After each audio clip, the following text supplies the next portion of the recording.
Do you sometimes open your birth chart, look at the empty second house, and quietly wonder, will I ever truly accumulate wealth?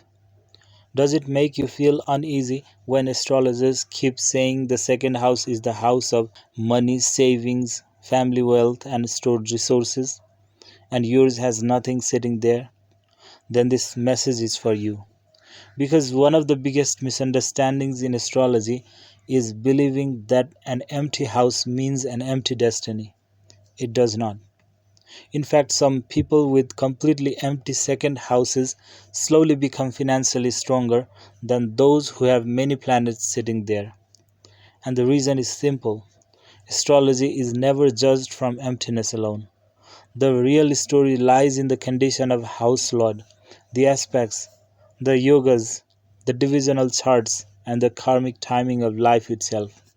The second house in Jyotish is known as Dhana Bhava, the house of accumulated wealth, not just income, but retained wealth, the ability to hold resources, to build something over time, to create security. It also governs speech, family values, food habits, and the emotional relationship one has with survival and stability. But here is the important distinction many people miss. The 11th house shows gains and incoming money. The second house shows whether that money stays. Some people earn massive amounts and still remain financially unstable because the wealth never settles. It leaks away through debts, impulsive spending, addictions, responsibilities, or sudden losses. Others may earn slowly, modestly, quietly, but year after year they accumulate. They build, they preserve, they grow stronger with time. That is the real role of the second house. So, if your second house is empty, the first thing an astrologer should examine the Lord of the second house, because the Lord carries the karma of that house wherever it goes. If the second Lord is strong, exalted in its own sign, in a friendly sign, receiving blessings from benefic planets, or placed in powerful houses like the 10th or 11th, wealth accumulation can become very stable even with an empty second house. Sometimes even better. Because too many planets in the second house can also create complications. A strong Mars there may create impulsive spending. Rahu may create endless hunger for more. Saturn may create fear around poverty. Ketu may create detachment from material accumulation. So emptiness itself is not a curse. Everything depends on the deeper structure of the chart. One of the strongest combinations for wealth accumulation is the connection between the second and 11th houses, because the 11th brings gains and the second stores them. When their lords connect through conjunction, mutual aspect, exchange, or strong nakshatra linkage, money tends to circulate properly. The person not only earns, but learns how to retain. And this is where life experience becomes important too. Some people are karmically designed to understand the value of money only after hardship. They may grow up watching instability, scarcity, family pressure, or financial insecurity. As a result, they become extremely careful later in life. They save slowly, they think long term, they fear collapse, and strangely, that fear itself sometimes becomes the reason they accumulate steadily. This is especially true when Saturn influences wealth houses. Saturn is not usually the planet of sudden luxury. Saturn rarely gives instant abundance, but Saturn can give lasting wealth built through patience, discipline, endurance, and years of effort. People under strong Saturn influence often mature financially late. Their younger years may feel restricted, burdened, or delayed, but over time they become stronger because Saturn teaches structure. Such people may not show off their wealth. They may still behave cautiously even after becoming financially secure. Deep inside, they remember what instability feels like. So they continue building quietly while others waste energy trying to appear rich.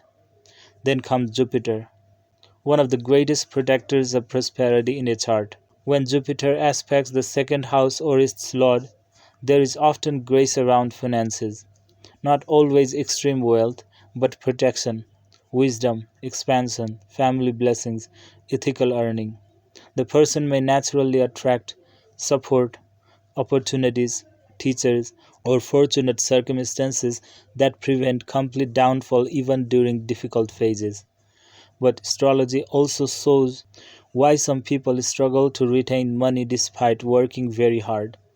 When the second house or its lord becomes heavily afflicted, wealth may come and go unpredictably.